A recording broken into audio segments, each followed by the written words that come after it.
আসলে আমরা সবাই কিন্তু একটা কথা ভালো করেই জানি যে আল্লাহ পাক বলছেন যে আমরা রিজিকের টেনশন না করার জন্য আমরা চেষ্টা প্রচেষ্টা করার মাধ্যমে যেন আমরা রিজিক সঠিকভাবে অনুসন্ধান করতে পারি।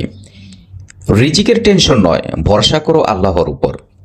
আল্লাহ সুবহানাহু ওয়া তাআলা কোরআনে ঘোষণা দিয়েছেন, আকাশ ও জমিনে এমন কোনো প্রাণী নেই যার রিজিক আল্লাহর উপর নির্ভরশীল নয়। সূরা হুদ 6 নম্বর আয়াত। তিনি আমাদের সৃষ্টি করেছেন, তিনি আমাদের প্রয়োজনীয় রিজিক পৌঁছে দেবেন। মানুষের কাজ হলো চেষ্টা করা, আর ফলাফল আল্লাহর হাতে ছেড়ে দেওয়া।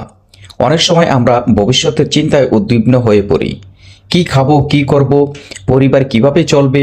অথচ এসব চিন্তা করা আমাদের দায়িত্ব নয়, বরং আমাদের দায়িত্ব হলো আল্লাহর পথে চলা এবং হালাল পথে চেষ্টা করা।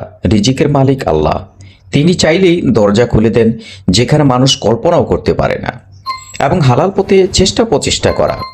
রিজিকের মালিক আল্লাহ, তিনি চাইলেই দরজা খুলে দেন যেখানে মানুষ কল্পনাও করতে পারে না।